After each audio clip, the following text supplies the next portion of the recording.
this Upanishad and who has attained to Purnatvam or Jivan Mukta status. Bhagavan Brahma Rishi has said, if you study one Upanishad itself is enough. Gautama Buddha had said, if even one person can attain, it is everybody's privilege to attain. We know from our own experiences, teachers like me, Param, who have attained, and that is inspiration for all of us to attain to Brahma Vidya. Shamala, it is your time to explain the first verse. Please go ahead. Hari Om. Am I audible, Doctor? Very clear, go ahead. Yeah. Third Mundaka, second section, first verse. Actually, the Mundaka Upanishad is now complete.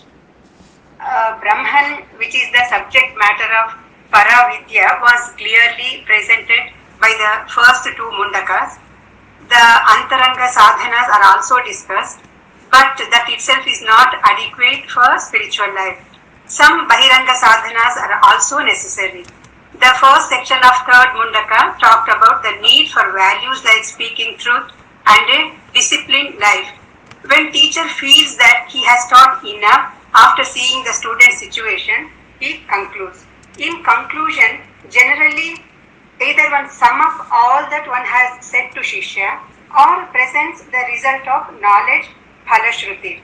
The first mantra says that a Shishya gains the spiritual wealth, then moksha, by worshipping Gnani for length of time. The verse is like this. Savedaitat paramam brahmadhama yatram vishvam nihitam bhati shubhram upasate purusham yehya kamaha te shukramedadati vartanti dhiraha. The glory of Jivan Muktaha is talked about in this mantra. The glory is pointed out as Mukti Pradata, who is a Jnani. First line, Saha Ekatu Paramam Brahma Veda.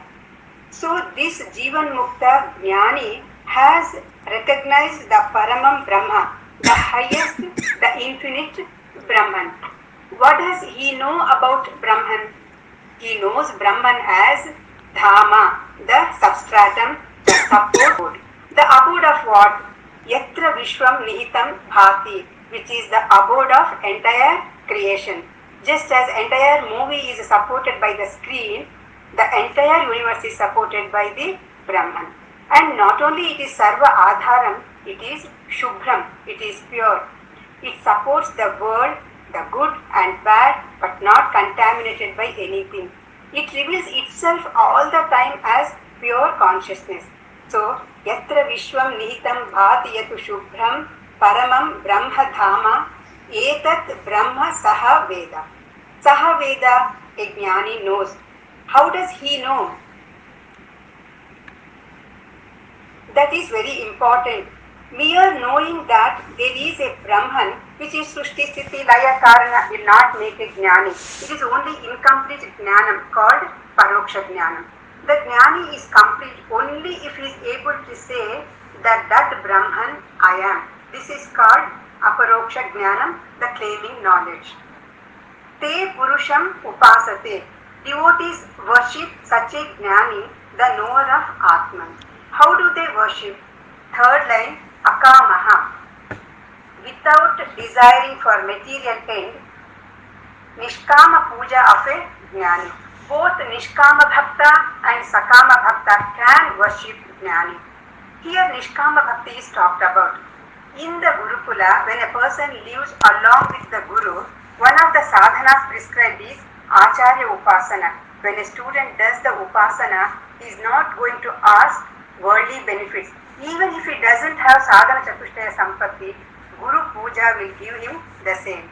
Therefore, Akama, people without worldly desires, Purusha Upasate, they do Puja to Jnani. Then what will Jnani do? He will bless such a devotee. He will bless such a devotee with consistent and systematic teaching, and through teaching he will make Shishya as Jnani as himself. Shishya also will become Jivan Muktaha and Videha Muktaha. Te, who worshipped Jnani, Dhiraha, the wise men, men of discrimination. Etatu Shukram Ativartanti. Shukram means Manushya Bijam. In this context, Shukram means Punarjanma. Shukram Ativartanti means they transcend Punarjanma, means they will get Videha Mukti. So, if one is desirous of moksha, one should seek the guidance and blessings of the Gnani. I conclude, there is no accidental moksha. One has to choose moksha. One is already free, and so one has to choose to know this fact. The Viveka for choosing moksha will take care of everything else. Hari Om. Thank you. Knowledge. Sarve kamaha, all his desires, iha eva, in this very life, pravidiyanti, disappears. Upanishad here gives the answer in the second mantra. Rebirth is determined by the intense yearning of a person. Kama is responsible for the journey of Jivatma, not only after birth, but even while living also. The direction of the journey is determined by the type of desires. So, karma is backed by kama. Movement is decided by kama, and extending that rebirth is also decided by kama only. A gnani is totally fulfilled. Prajahati yada kaman sarvan partha manogatan atmanye vatmana tushtaha.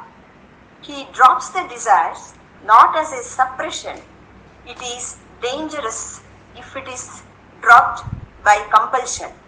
Desires get dropped by themselves because he is so full, just like a person having had a full good sumptuous meal refuses to eat anything more. Kaman yat kamayate. A person thinks of a varieties of sense objects intensely. Some are dominant because of our reputation. Dhyayato vishayan pumsan. The more we dwell on the sense objects, we feel minus that object we are incomplete. Like having to own a car, a bungalow, whatever it is.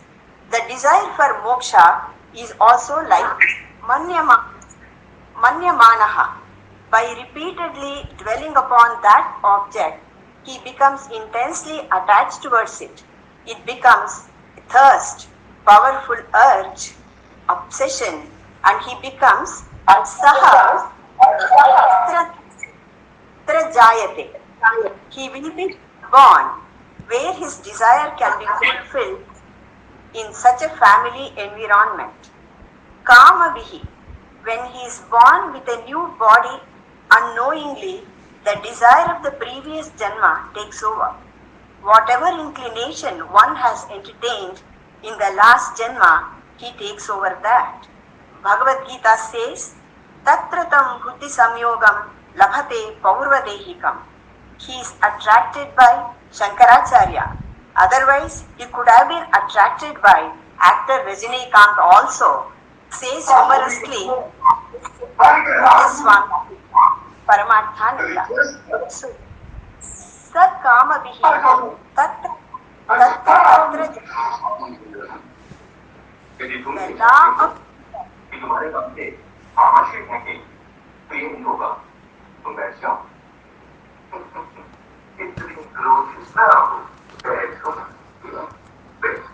the law of rebirth is, as is the desire, so is the janma. Then, moksha. Why can't I do that? Here, the teacher indicates, manyamanaha, a desire at the time of death, will be the cumulative effect of the type of the life that he has led. The desire at the time of death depends upon the cumulative effect of the entire life. Again, Bhagavad Gita says, Tasmat sarveshu kaleshu ma manusmara yudhyacha. Sri Krishna says, Arjuna, you can't cheat me.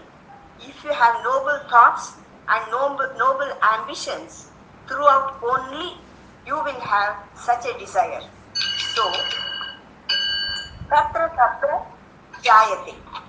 So, to conclude, success and failures do not affect him. It cannot increase or decrease his purnatvam.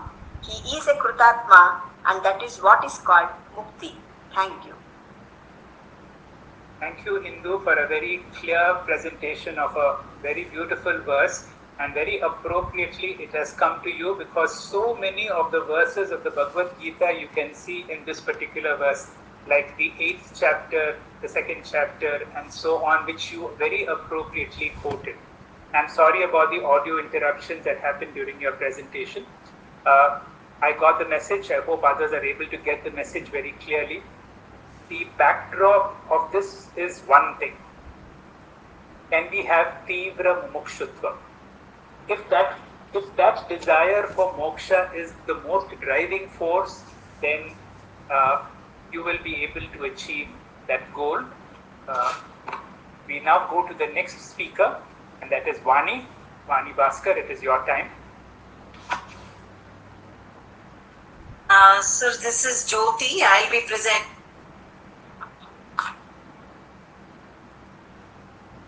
नयमात्मा प्रवचनेन लभ्यः न मेधया न बहुना श्रुतेन यमेवैष वृणुते तेन लभ्यः तस्यैष आत्मा विवृणुते तनुं स्वाम्. Meaning of this mantra, the third mantra in this chapter, is the knowledge of the self is neither gained by mere recitation of the Vedas by memory or study of many disciplines of knowledge, nor by repeated listening to Vedanta under a guru. Only the person who chooses to know the self gains it. The self reveals its nature to that person who makes it his top priority to know it. Having established the glory of a Gnani in the previous mantras, in these next two mantras we get to understand the sadhanas or disciplines required for a seeker to attain spiritual success.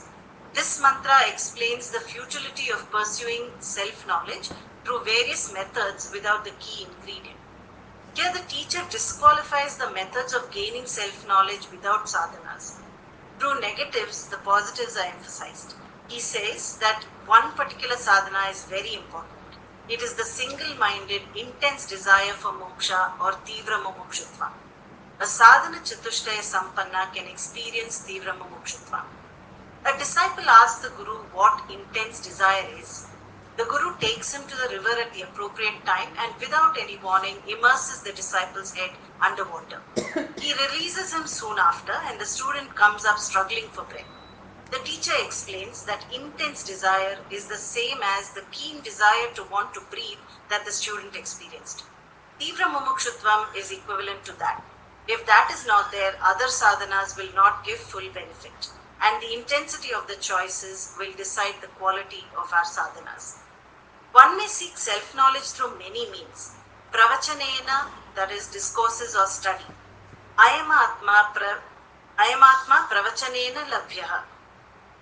The Atma cannot be attained by any amount of spiritual study alone. Pravachanam normally means giving discourses. Here it implies Veda Adhyayana. Any amount of giving discourses will not help unless backed by Tivra Mumukshutva. He mentions Atma Varanam, or choosing Atma or Moksha as the top priority in life. A keen spiritual seeker understands that the problem is not with the world but with himself. His association with the I is the reason. The weak I is samsara and the strong I is moksha. So what is required is converting the weak I to strong I. One needs to be convinced that the resolution is within oneself. Vedanta does not enforce this. If you are not convinced, feel free to experiment with the world, manipulating and changing everything. You realize nothing changes and the experience of discontentment is in you. Because wherever you go, whatever you do, that feeling of atrupti is always there. That conviction must come to a true spiritual seeker even if it takes 10 years or 10 janmas. If it does not, learning only becomes an academic pursuit.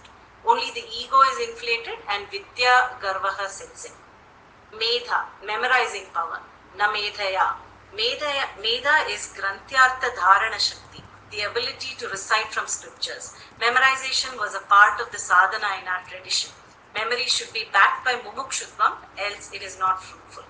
Repeated shravanam, listening to scriptures, na bahuna shrutena. Mere shravanam, listening to scriptures under a guru, will not help without mumukshutvam, because the quality of shravanam will be very poor. It is directly proportional to the intensity of my desire for gnanam and moksha. To whom does self-knowledge come then? Tasya esha atma swam tanum brunute. Paramatma reveals its nature only to sincere seekers. One who has chosen Paramatma is the only Purushartha in life is a sincere seeker. Purushartha Nishchaya is being clear about priorities in life. Dharma, Artha, Kama are all means but not an end. Moksha is the only Purushartha which is not a means but an end. As said in the Gita, Uddaret Atmanatmanam na Atmanam avasadayet Atmaiva hyatmano bandhu Atmaiva ripuratmanaha. Moksha is determined by free will. It is our choice to make the effort, and that is what is meant by Yam Eshva Evaisha Vrunute. Imagine Bhagavan appears now and asks you to choose only one thing. Like in the Kathopanishad, Yama Dharmaraja offers everything in this world and in the heavens to Nachiketa. If you can say exactly like Nachiketa, I will choose Gnanam and Moksha, that indicates Tivra Mumukshutvam. And for such a person, Yam Eva Esha Vrinate. The one who chooses, for him Atma is attainable. Hari Om. Thanks, Jyoti. Just perfect. Your voice was very clear and audible, and you brought the message so beautifully. I can't improve upon it because you have said everything. Let us have that Tivra Mumukshutvam of a Nachiketa. That is all that we can do. And we make our efforts, we make our intention very clear. And then we have something so wonderful. The truth will be revealed to you. So that is grace, and grace will happen. Thank you for a very clear presentation. We go to the next speaker, and that is Apeksha. Apeksha, it is your time. I start by reading the verse. Naya atmaha bala hina labhaya na cha pramada tapasah va api alingar etya upaya yatate yahatu vidavan tasya ishah atmaha vishate brahma dhama. So in this mantra, 4 qualifications of sadhanas are being highlighted to require to meet Paramatma or Brahma Dhama as it talks about. Those 4 qualifications that anyone needs to have is Balam, Apramada, Tapa and Linga. So Balam here means strength. It does not talk about physical strength, it is talking about the inner strength or spiritual strength that one should have, and that can only be acquired by doing sadhana chatushtya sampatti. And each one of us knows what is sadhana chatushtya sampatti. Having vivekaha, viragyaha, samadhi shatka sampatti, that is shama, dama, shraddha, titiksha, uprati and samadhana. And 4th is mumukshutva. If we do sadhana chatushtya sampatti, we are going to have balam in our life, that means inner strength. The second qualification that it talks about is apramada. Now pramada normally means having a very casual approach. So for example, some people might think that speaking Vedanta is you cannot have you cannot merge into Paramatma if you make Vedanta into a hobby. You need to have apramada, which is focus, commitment and sincerity. Once you have focus, commitment and sincerity, that will lead you to Jnanam. Now Jnanam is the primary qualification of sadhana for attaining moksha. We have always learned that, right, in all the Upanishads, right? So you need to have tapas, which is Jnana, and then Linga. Now what Linga means here, as per Shankaracharya, is sannyasa. Now as soon as sannyasa word is said, everyone thinks it talks about external sannyasa, but like Swami Param says, here inner sannyasa is compulsory. Now what does internal sannyasa or inner sannyasa means here? Inner sannyasa here means that you have to drop 4 things from your life. That is renunciation of ahankara, mamakara, raga and dvesha. Now what does that mean? Having that feeling that I am not the owner of anything, I do not control anything in this world. Who is the owner? Paramatma is the owner. I have just been given this body, and that body is run by the currency of prarabdha karma. That is the law of karma. This is a temporary gift and it can be taken the moment the currency, prarabdha currency is exhausted, the body will be taken away. Without a moment's notice, like it happened in, APJ Abdul Kalam. This is Swami Param's example only. He talked about APJ Abdul Kalam. He was giving a speech and instantly, he went away. So nothing that we have here in this world is mine. That feeling we have to have. We have to use it. We have to grow and grow out of that. That is the aim. And whenever, the feeling comes that I am the doer, I am the controller, you just have to dedicate it to the Lord. That is the key thing here. So I do not control anything. That doesn't mean that we should not be following our duty. We should be doing our duty sincerely, but it should not be based on raga, dvesha, mamakara or ahankara. That's what it talks about it. So what is internal sannyasa? And Swami Param gives a very beautiful definition of internal sannyasa. Inner sannyasi is someone whose mind is ready to lose the losable. So what is losable? Everything is losable, he talks about it here. Even the knowledge that we are having right now of Mundaka or Munduko, is losable if you get dementia. The only thing that you will not lose in life is Atma. And that is myself. Myself that we are not going to use. So this versa is very beautiful. It is talking about a double negative language here. It does not say that you need to have these 4 qualifications to get merged with Paramatma. It talks if you don't have the 4 qualifications, that is Balam, Aparamadaha, Tapaha and Lingam, you cannot have moksha in your life. So now we look at the shloka that is given, right? So I am Atma. Without Balam, without Balam, Atma cannot be attained. Without Pramada, without sincerity and focus, you cannot attain moksha. Tapa and Linga, you should see together. This is very important, Swami Param says, because only when you have sannyasa, you cannot, if you don't have sannyasa, internal sannyasa, you cannot have dhyana. So sannyasa-less jnanam cannot attain moksha. Now he says one who has these 4 qualifications will be a very wise man and he will have jiva mukti as well as videha mukti. Now compulsory it is that these 4 qualifications needs to be there. So jivan mukti means that you merge with the Paramatma. Now merging here does not mean that Paramatma is different and I am different. It just means that the notion we have to drop that I am different and distant from Paramatma. We are one and the same. And Swami Param gives a very beautiful example here. So Jiva, once a person realizes that I am same and I merge, I am the Paramatma, it drops away the notion, you attain Jiva Mukti, you attain Videha Mukti also, just like the inner clay pot, right? When a pot is broken, the space inside the pot achieves, combines, merges with the outer space. Without traveling, without anything, without any effort. That is how this person's wise man qualifications, if he understands all these, have these 4 qualifications, it will merge with the Paramatma seamlessly, knowing that I am a Jiva Mukta, I am a Videya Mukta as well. That's it. I hope I was audible. Yeah, very clear, Apeksha. Very nice, and lots of superlatives to describe. You have understood, you have very clearly explained. Thank you very much. We go on to the next speaker. Is that Vikram who did or someone else is doing it? Sir, I will be doing it. I am Kiran here, sir. Kiran, please go ahead, Kiran. Yeah. This was 5th verse. From 5th to 9th, it talks about Gnana Phala Mehini. Samprapya enam Rushiyoho Gnana Praptaha Gnana Truptaha Krita Atmano Gita Ragaha Prashanta Te Sarvagam Sarvataha Prapadya Dhira Yuktatmanaha Sarvameva Vishanti.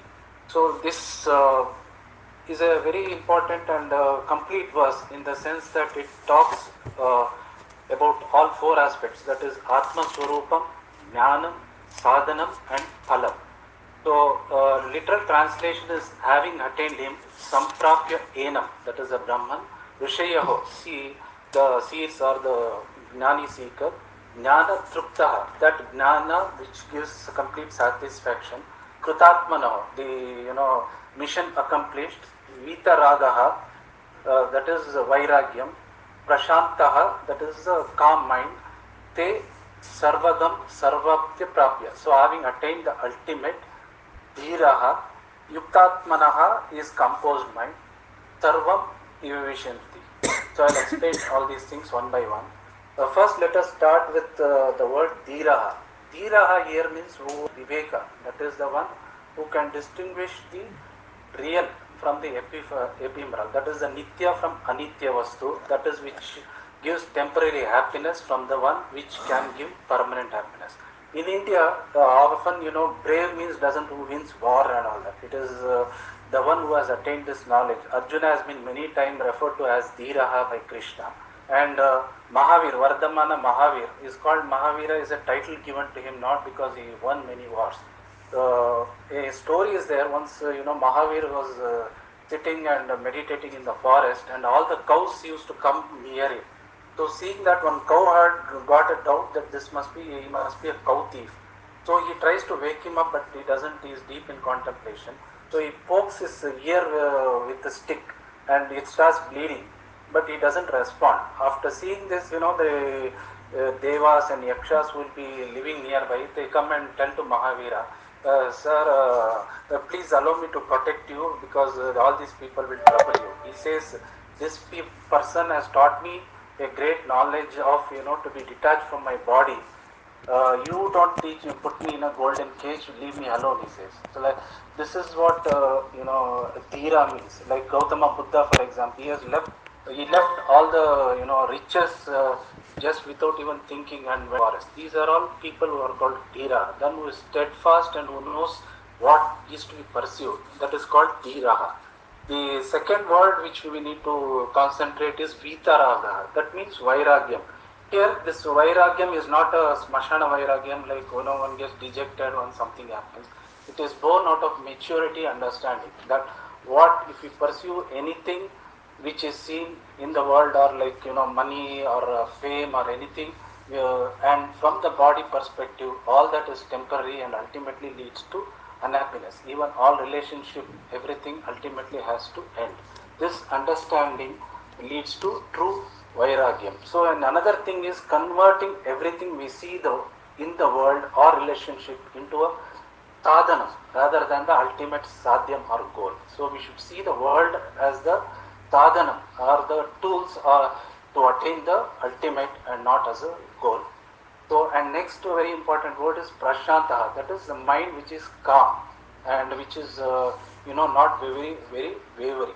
So another similar word which he tells is here is yuktatmana, that is the post focusing capacity, that is he focuses on what is needed and he leaves out what is not needed. This over a while when we attain Vairagyam or when we go into a sadhana, as we progress along the journey, we realize many of the things what we do or what we try to do are not really helpful in our spiritual or in our true happiness. It is all temporary things. So these things we to drop one by one, and we should focus on what is needed. And Gnana Trupta, that is the person will have complete satisfaction and will not have any more pursuits. Like Krutatmana, that is the person who is completely transformed. Like person who has woken up from a dream or realizes what is in a dream. It doesn't make any difference for him whether he is having all the riches like a king or a beggar. All he has to do is he knows in a dream he has to come out. He won't say, oh okay, I'm in a dream, don't wake me up. And once such a thing is there, and he will see everything as one, there is no other. So that is called as Sarvam Eva Vishanti. So once he doesn't see any differences, he need not have to covet something or do bad things. So he will do all his actions in line with dharma or divine intention. So there is no karma or no action is done. So in that way he leads his rest of the life like as Jivan Mukta. As long as Prarabdha is there in this body, he will live. Once whatever he needs to do in this body is done, he will join with his body falls and he becomes one with the Brahman. That is called as Videha Mukti. That is specified as Te Sarvagaha Sarvate Prapya. So he will attain the moksha. That is what is So this is a complete ladder which is everything. Thank you. Thank you very much for another very clear presentation. And you see how much is there in each particular verse, and it was a pure delight listening to you bring out with nice examples all that what Swami Param has said and more. With that, we go to the next speaker. Radha, it's your time. Hari Om. वेदांत विज्ञान सुनिश्चितार्थ संन्यास योगाद्यत शुद्ध सत्वा ते ब्रह्म लोकेषु परांत काले परामृता परिमुच्यन्ति सर्वे. This is a beautiful mantra in Mundaka Upanishad. Also it comes in Kaivalya and some other Upanishads also. Usually this mantra is recited along with na karmana na prajaya dhanena, that mantra also. Usually when a yati or a sannyasi is received, this is usually chanted, not as a ritual, though it has become a kind of a ritual to chant like this. It's not for the sannyasi we chant, because he very well understands why he has taken sannyasa. This is just to celebrate or represent the spirit and the principle behind why somebody takes sannyasa and what a sannyasi stands for and represents in the society. This is just to reinforce that principle. Since the given time is just 4 minutes, it is very difficult to explain all those. But unless we understand na karmana na prajaya properly, arriving to a proper meaning to this mantra is difficult, but let's try. Vedanta Vijnana, I'll take each word. Yati is somebody who makes lot of efforts and who does lot of sadhana. It could be anybody, it need not be a sannyasi. It could be an householder, bachelor, or a student, or a seeker, any kind of seeker, who has understood the knowledge given in this Vedanta or Upanishads. And what is this knowledge that we are getting in Upanishad is the awareness of non-dual reality, what we call it as Brahman. This is a true knowledge gained by an yati from all the Vedantic studies that he does. Now, Sunischitartha, the next word means that he has no doubt about this awareness of the non-dual reality. He has no doubt about he being the Brahman himself. He is no doubt and is definite about this knowledge. Now, Sannyasa Yoga. What is this Sannyasa Yoga? Sannyasa Yoga is another kind of sadhana. If you have attained just knowledge, it is not a true knowledge. If I know that I am Brahma, how it is an incomplete knowledge? Because if I am bound, continue to be bound by my personality, and I am bound by the karmas and the duties and everything, if there is a personality interfering, then this knowledge is not complete. There is no person called as a jnani, only jnanam exists. The person who has sought this jnana ceases to exist. There is no more a person present over there. This is the true understanding. And any true knowledge holds true only when you have renounced something. Renunciation precedes a true knowledge. And what is this sannyasa yoga? Sannyasa yoga is, for a sannyasi, the state should be, the inner space where he resides should be, the quality of his space should be such that deshakala vastu, time, place, objects or people don't have effect on him anymore. He continues to live in this world even after getting the Brahma Jnanam. Everything, there is an action in his life too. But what happens is all these things stop having an effect on him. How he achieves this? Because he stops identifying with all. He stops identifying with the effects of deshakala vastu or paristhiti. This is the true asangoham. That means he is detached totally from the effects of everything. He continues to live in the same society. And there is a samadrishti for everything. Here, Shuddha Sattva is one word which is used. What is the Shuddha Sattva? Is Shuddha Antakarana, pure Antakarana. This knowledge is held at a place where the knowledge itself arises. Like any Sukha Dukkha, any Dvanda that is happening for a sannyasi or for a renouncer, He is held in the field of the knowledge. He just watches things and is not affected by these things. Such a person, Te Brahma Lokeshu, goes definitely to the Brahma Loka. And where is this Brahma Loka? Vedanta never talks about some distance, some loka, somewhere. Of course, Upasana talks and it is their belief. But we talk about a Brahmaloka which is now and here. And where is this? Hridaya Guhara Madhye. It is in the cavity of your own heart. Such a person who is established in the knowledge, who is not affected by Deshakala Vastu, enters into the space and becomes one with Brahman. What is this Paranta Kale then? Then at the end, Parimuschanti, all the bonds that he has got with the world, all the bondages are broken. And in the end, when the actual end comes, he has already entered the Brahman. So as a person, he is already ended, but the body continues to exist on the physical plane. So here the final death happens. What is this Parantakale? There is no more death, no more birth for him. He is freed from the cycle of birth and death. And when the body drops, that's when the Sukshma Sharira, Karana Sharira and the Sthula Sharira, everything drop at one go. And then Paramrita, that means he has attained the Amritatvam, is gone beyond time. Such a person becomes one with time, one with Brahman. Thank you. Thanks, Radha. It was a very clear and an effortless, spontaneous presentation.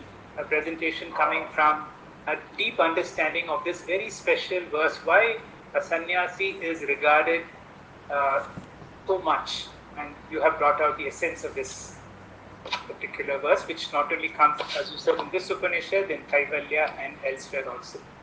Dr. Rupa, it is your time.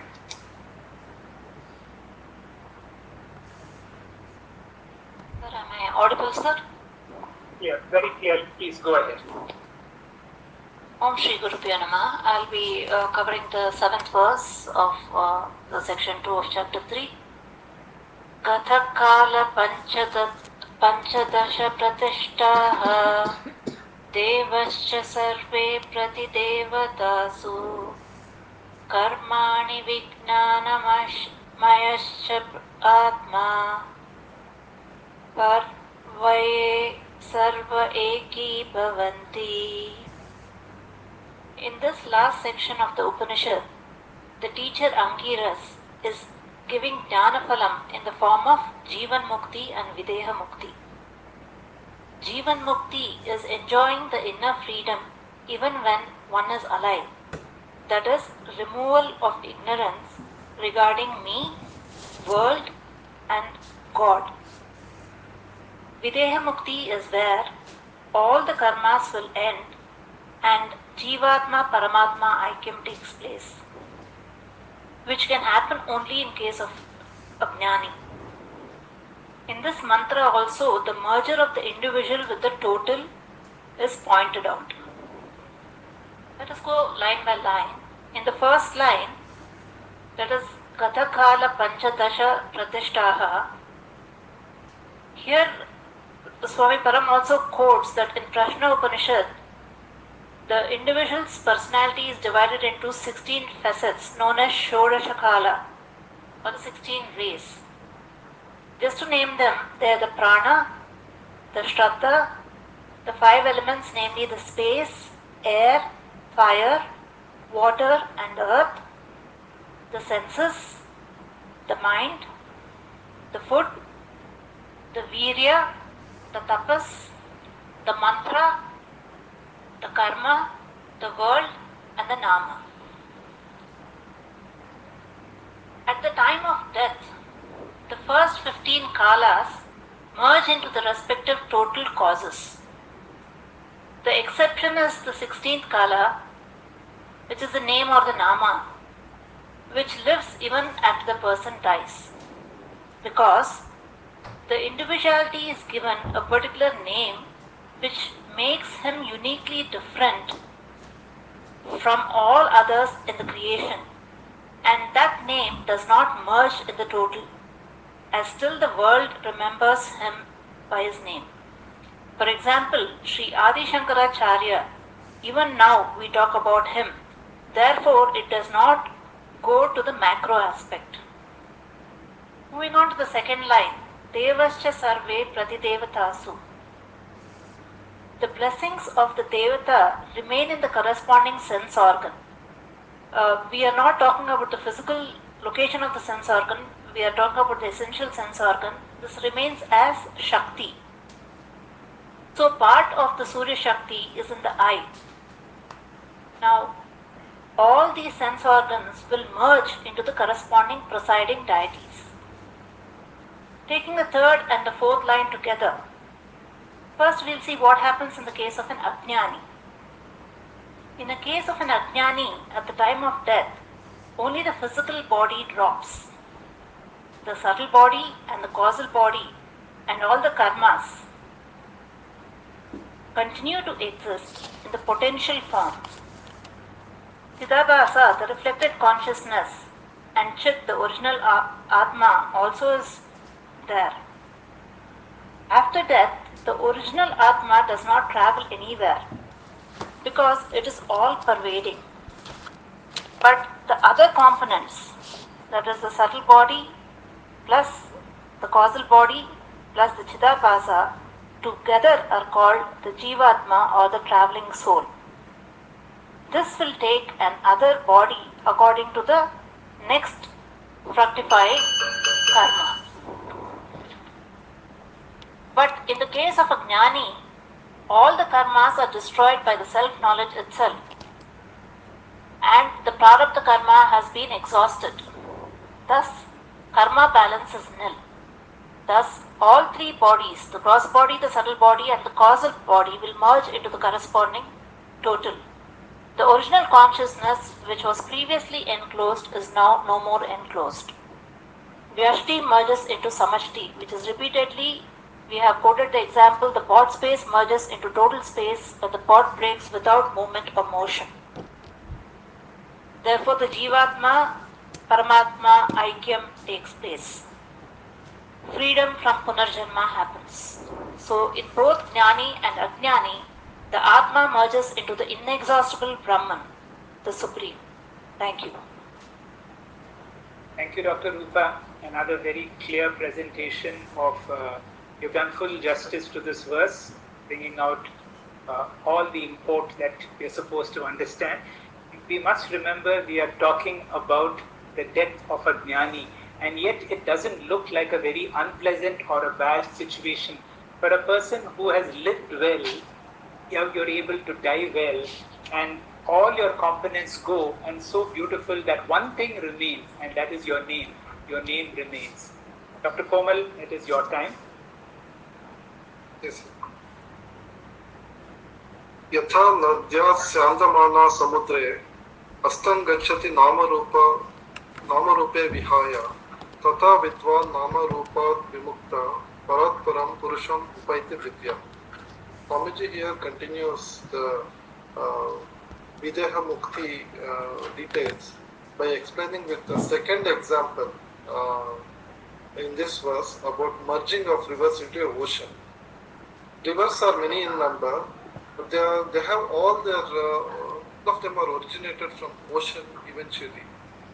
It's as if they have forgotten the fact that they originated from the ocean fact, and they think that they are coming from mountains. That's their immediate parents, as if we can consider. Even though rivers appear to be born out of mountain, ultimately they are all born out of clouds, originally from ocean. Each river has its own individuality, like Ganga, Yamuna, Narmada, Kaveri. Its properties differ, its taste differ, color differs, but its length differs. Some are sacred, some are not. But eventually, knowingly or unknowingly, all of them are rushing towards the source, ocean. And how long do they maintain their individuality, their individual properties?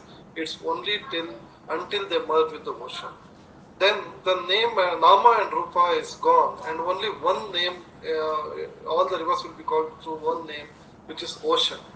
That's why Swamiji says as an aside point that taking bath in an ocean, Samudra Snana, is spiritually and religiously considered very sacred.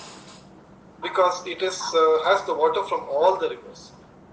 So now he gives a comparison that we are all like rivers. We have all come from one Ishvara only. Our essential nature is the same as that of Ishvara. River is also made up of water. Ocean is also made up of water. Similarly, we have forgotten our soul. Gnani, through knowledge, when he merges into Brahman, his Nama, Rupa, individuality is dropped. And going to the Lord for him, is not a sorrowful event, but it's a happy event. But for an ignorant person, death is a sorrowful event. But for a wise person, death is merger into his origin, into the Lord, and that is the moksha. Syandamana Nadya.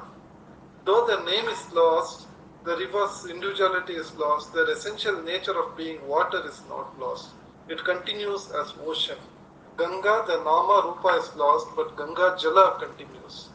Samudre Astan Gachanti. They merge into Samudra. Tatha, in the same way, Vidwan Nama Rupa Vimukta, wise person also drops the name and form, which are purely associated with the body. Here, Swamiji gives an excellent example that an ideal situation, like we should not have any name at all. If at all, it should be, we all should be called Chaitanyam, our origin. Chaitanya Swarupa or Chaitanya. Just as all rivers should be called essentially named as water, all of us, Swamiji says, should be ideally named as Chaitanya.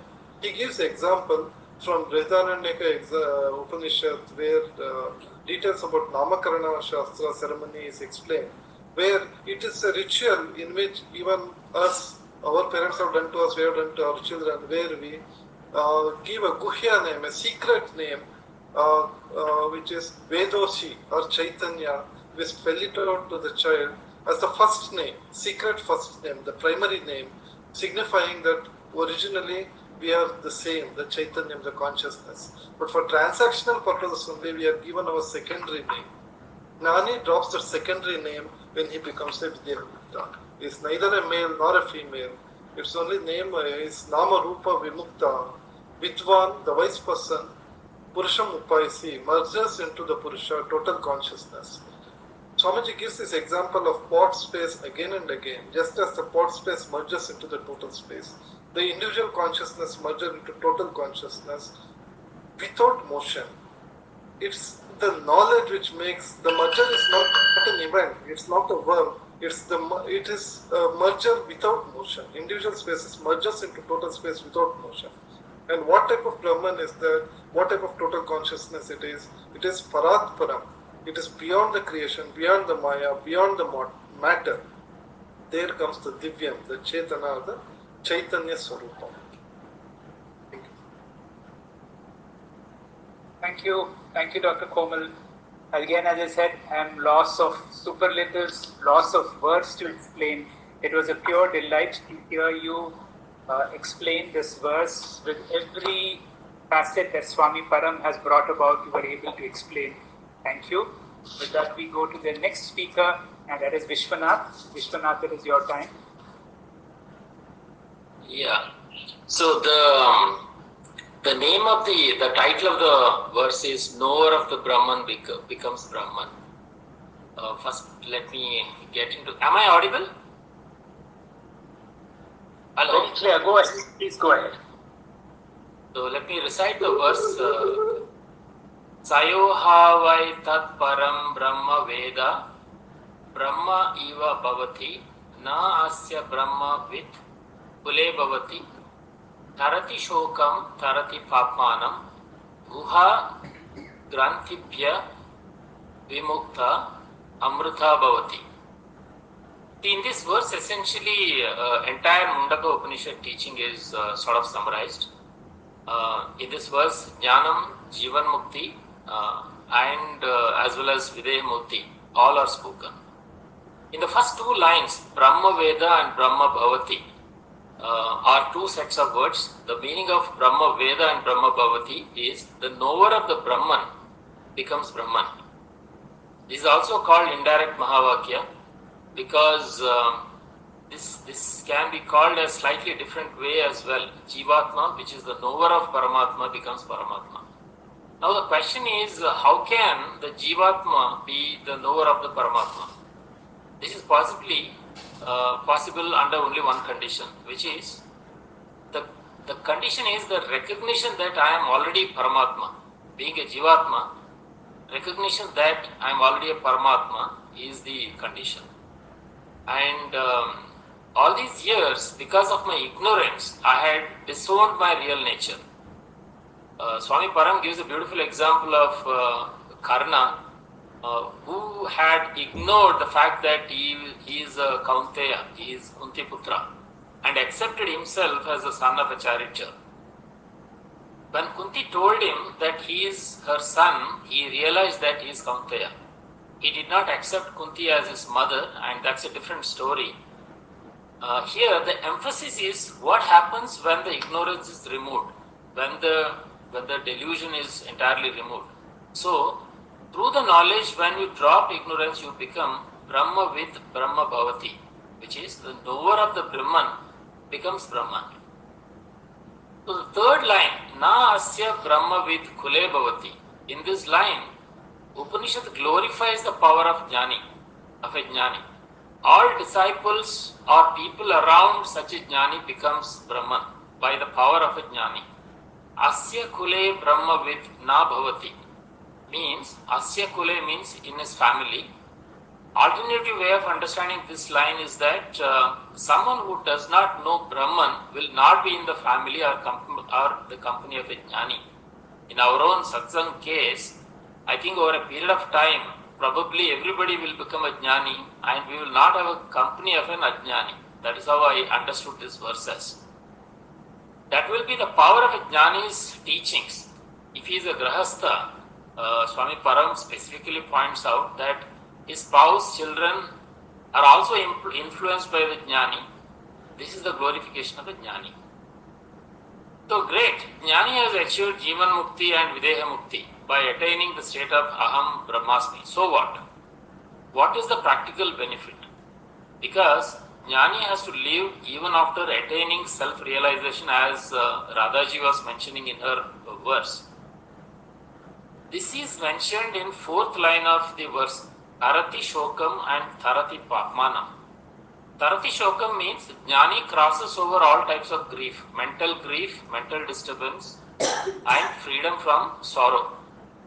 Tarati Papmanam means that Jnani transcends all Papa Karmas. Here, Papa Karmas represent Sanchita Karma, which is our cloud, which includes accumulated punyams during our journey of life.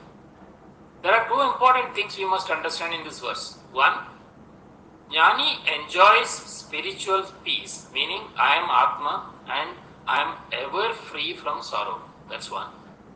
Second, Jnani also need to attain mental peace by Aham Mama Raga Dvesha dilution. This is achieved through Sadhana Chatusthaya Sampati. I am not going into the details. I think Apeksha spoke about it, which is literally Tattva Bodha 101. The last line, Guha Grantipyo Vimukta, meaning Jnani is free from all knots of heart.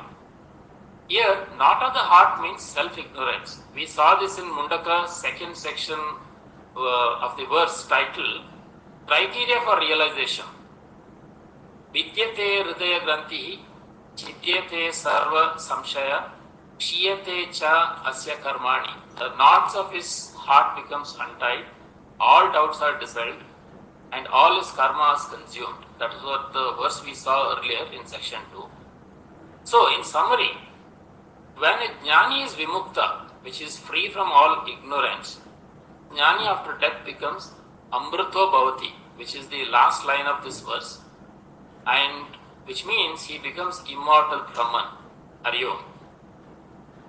Thank you, Vishwanath. Another nice presentation. Many of us have been examiners in medical examination, and it is very clear when a person starts speaking in the first few words to know if a person is parroting the notes or the person has really understood. I can clearly see you have understood this verse, you have understood the essence of Brahma Vidya.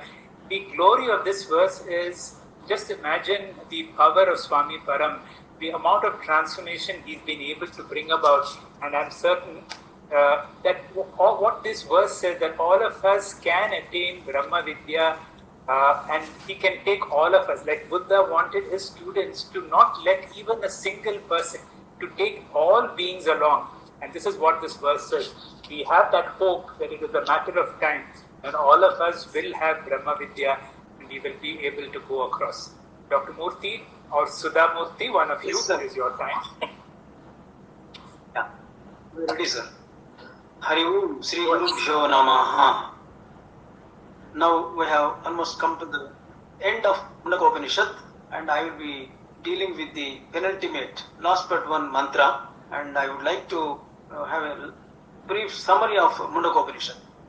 The great features of this Mundaka Upanishad being a very simple, a complete, a comprehensive Upanishad without any seemingly contradicting mantras. And it deals with all aspects of spiritual study. That's Jiva, Jagat, Ishvara, Phala and Sadhanas. That's why this Mundaka Upanishad is dealt as the first Upanishad for study by Swami Paramarthananda during his teachings. Now, I would like to chant the mantra. Am I really audible to everyone? Yes, sir, you are Please go ahead. Yeah. Tadetat rucha abhiktam priyavantah srutriya brahmanishthah swayam juhvata ekarshim shraddhayantah tesham eva etam brahmavidyam vadeta shirovratam vidhivat yaistu chirnam. This is the mantra, and here I would like to recall what Bhagavan Lord Krishna has mentioned at the end of the Gita Upadesha, at the end of the Gospel of Gita, suggesting that this Gita should be imparted to only those people, those mumukshus, who have developed enough of vairagyam, bhakti and austerity. These are the qualities, and jignasa. Here also, for a seeker, a mumukshu, certain preparatory qualifications are mentioned in Rigveda. They are taken from Rigveda. These are the three general qualifications required for study of any Upanishad. And one specific qualification is also mentioned to study Atharvana Veda, and another specific to Mundaka Upanishad also is mentioned as a preparatory qualification. And for a general qualifications to study Upanishad is, number one, going by Kriyavantaha. Kriyavantaha is a karma yogi. By practicing karma yoga for certain considerable length of time, the seeker would have attained Chitta Shuddhi, Chitta Ekagrata, Chitta Vaishalyata and Chitta Sthairya. These are the core qualities a Karma Yogi and Upasana practice would have attained. And the next one is Shrotriya. Shrotriya is scriptural study. Not necessarily Upanishad, any scriptures. He must have gone through certain other scriptures before he takes up the study of Upanishads. Then comes the Brahmanistha. Brahmanistha again, totally committed to the study of Brahma Vidya. These are the three general qualifications which are required for a seeker should have developed to go into the study of any Upanishad. Then comes the special preparatory qualification which is mentioned for the study of Atharvana Veda. That is Ekarshi Juhvata. This is a Ekarshi fire ritual taken up by the Mukshu, the student. And another quality, preparatory quality, which is mentioned very specific for Mundaka Upanishad is the Shirovratam. And the Shirovratam is the seeker will carry a fire pot on his head and do the ritual. These are the qualifications, preparatory qualifications required to be successfully grasp the meaning of the essence of the Upanishads. I would like to request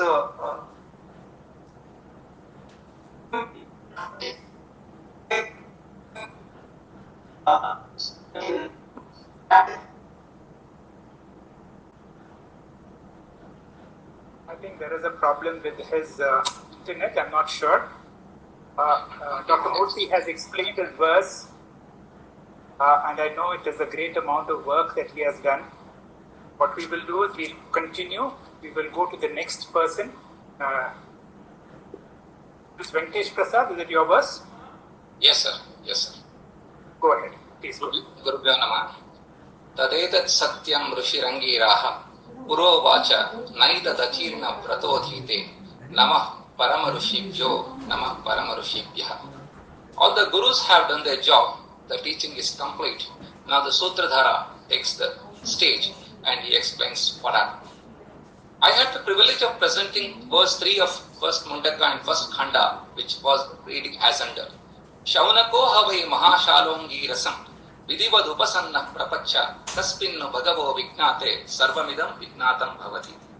The most eligible student Shaunaka, being a Mahashala after having facilitated Yagnashalas, Pakashalas, Gurukula, being a noble Grihastha, Karma Yogi, and after living a religious lifestyle, as such, he has attained Jnana Yogita.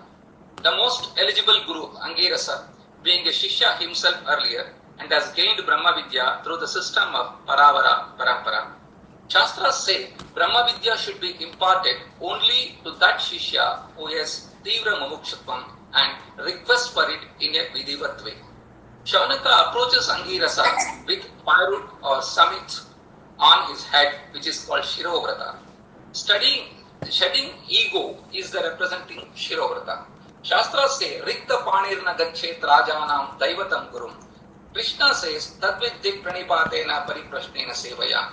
Shaunaka follows all these traditions. Finally, Shastras say, Na Prushtah Kasyachit Pruyat. Guru is not supposed to part with Brahmagnana without being asked by eligible or qualified Shishya. Krishna also says the same thing, Nacha Shushrute Vachyam Nachamam Yogya Suyate, meaning the same thing. And hence, Shaunaka asks with humility, Prapacha Bhagavaha Taspinnu Vignate Sarvamidam Vignatam Bhavatiti. By knowing which everything is known, this is the question of Shaunaka. All conditions satisfied for the flow of Brahma Vidya fulfilled. Guru Angirasa teaches the greatest knowledge to Shaunaka long ago. In the last few days, a couple of weeks, so many Angirasas have taught us the same pearls of wisdom to us so wonderfully. It was a celebration of Mundaka Upanishad.